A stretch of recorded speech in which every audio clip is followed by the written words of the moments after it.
தமிழ் உறவுகளுக்கு வணக்கம். 1 கோடி ரூபாய் பரிசு திமுக அறிவித்தது.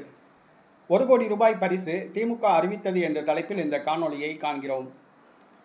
கடந்த 2021ஆம் ஆண்டு தமிழக சட்டசபை தேர்தலில் மணச்சநல்லூர் தொகுதியில் வெற்றி பெற்றவர் கதிரவன். இவருக்கு சொந்தமான தனலட்சுமி சீனிவாசன் மருத்துவமனை திருச்சியில் உள்ளது.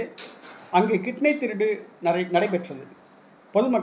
அப்பாவி பொதுமக்களிடம் ஆசை வார்த்தை காண்பித்து கிட்னி திருடி விற்கப்பட்டது. இதன் மூலமாக கோடியாக மணச்சநல்லூர் கதிரவன் திமுக சட்டமன்ற உறுப்பினர் கொள்ளையடித்தார்.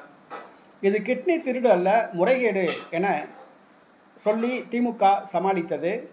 வருகிற சட்டசபை தேர்தலில் கிட்னி திருட்டில் ஈடுபட்ட அந்த கதிரவன் அவர்களுக்கே மீண்டும் சட்டசபை தேர்தலில் போட்டியிட திமுக வாய்ப்பு வழங்கியுள்ளது.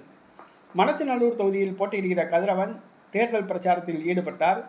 தன் மீது கிட்னி திருட்டு குற்றச்சாட்டு கூறப்பட்டுள்ளது, அது உண்மையல்ல என்று மழுப்பினார். மேலும் அதை நிரூபிப்பவர்களுக்கு 1 கோடி ரூபாய் பரிசு வழங்குவதாக அறிவித்துள்ளார்.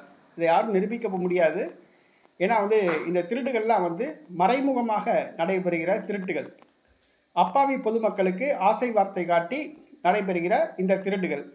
தன் மீதுள்ள அந்த கிட்னி திருட்டு புகாரை ஆதாரப்பூர்வமாக நிரூபித்தால் 1 கோடி ரூபாய் பரிசு வழங்குவதாக அறிவித்துள்ளார்.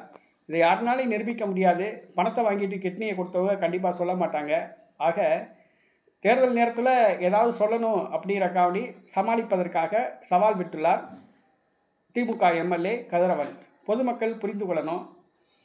ஏன்னா திமுக ஆட்சியில் நிறைய கிட்னி திருடு நடைபெறுகிறது. சும்மா 5 லட்சம் 10 லட்சத்துக்கு உங்கள் கிட்னியை விற்காதீங்க.